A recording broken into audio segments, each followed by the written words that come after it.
Once, there was a woman called Immaculata. Her friends called her Inma. She lived in a village in Mexico. Immaculata was indigenous, and her mother and father died when she was very young. She was poor, and she washed clothes for other people in the village. She wanted to leave the village and travel the world, but she thought it would never happen. One day, a Spanish man came to the village. He was rich and rode on a horse. His name was Guillermo. Inma thought he was very handsome, but she did not talk to him. He did not want to talk to him. He did not want to talk to poor indigenous girls, she thought. But that night when she was washing clothes in the river, Guillermo came to her. "You're working so late," he said. "Oh," she wanted to run away. "Please stay. Do not worry. I won't hurt you." She was afraid of him and could not look in his eyes. He was so handsome. He touched her face and made her look him in the eyes. "You are so beautiful. You are too beautiful to be washing clothes in the night." Guillermo thought she was beautiful. She couldn't believe it. "I am not beautiful," she said. "You are so handsome. I am just a poor indigenous girl. I have work to do." "I will show you you are beautiful," he said. The next night he came back with a white dress. It was beautiful, and Immaculata had never seen a dress like it. "It is for you," he said. "What?" she said. "It is so beautiful. I cannot wear this. People will ask where it is from. Then you will wear it only inside my house." "Inside your house?" Guillermo kissed her. She was very surprised. He was the first man who had kissed her. "Come home with me, Inma," he said. Immaculata had lots of clothes to wash, but she forgot about them.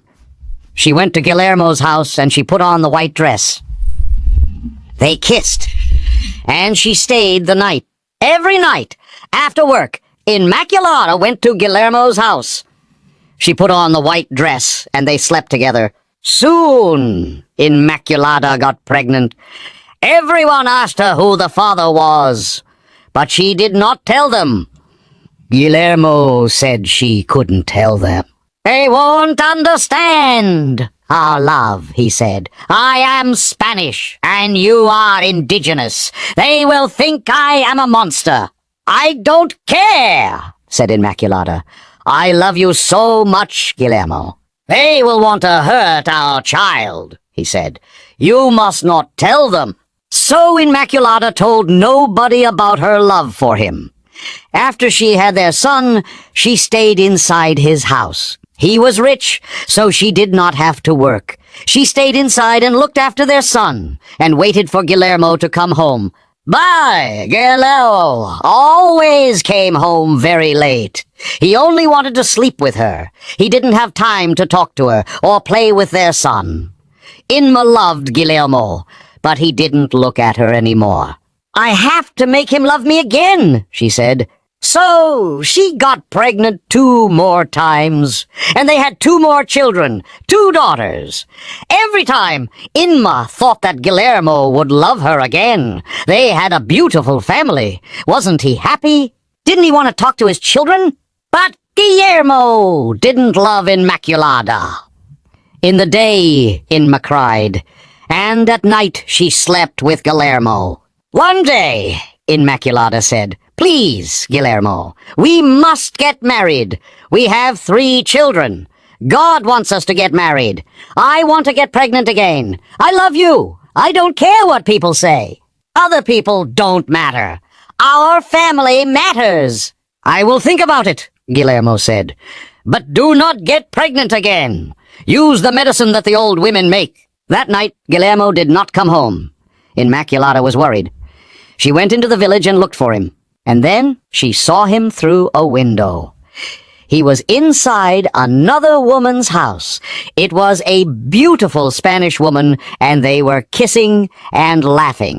"Oh, my love," he said, "you are so good to me." "Golly," she said, "I don't care about your words. I don't care about that indigenous woman. Just kiss me." "I'm gonna take you back to Spain with me," he said, and kissed her. That night, Immaculata did not sleep. She cried and cried. "What's wrong, Mum?" said her children. But Immaculata didn't tell them.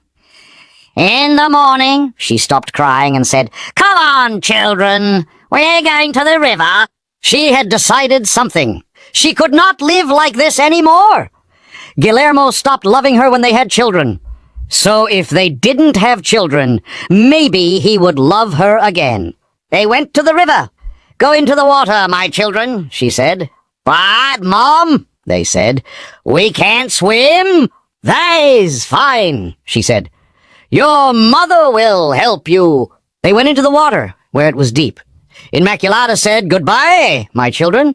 Then she pushed her children under the water. They shouted and she cried, but she did not stop. She did not stop. The children drowned and died. Immaculata stood in the river. It was done. She had drowned her children. Would Guillermo love her now? But when she saw their bodies, she understood what she had done. "I am a monster!" she cried. "I cannot live like this."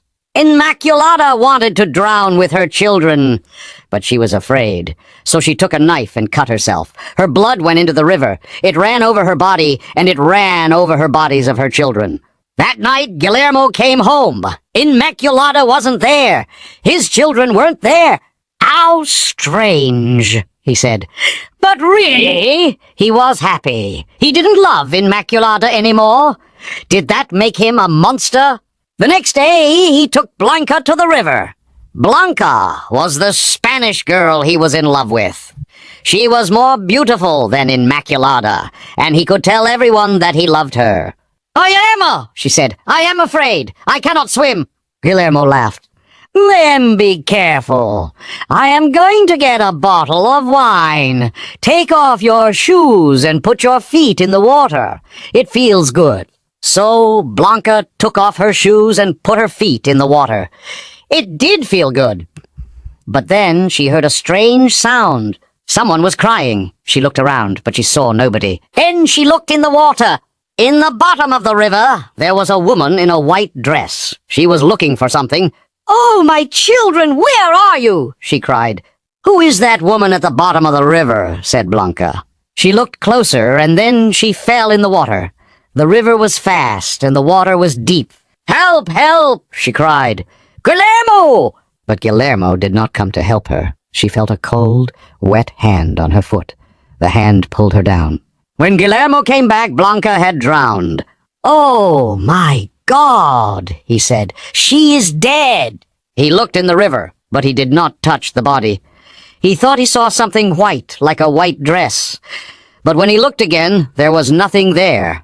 "I must return to Spain," he said. "Nothing good comes from this place." So Guillermo left.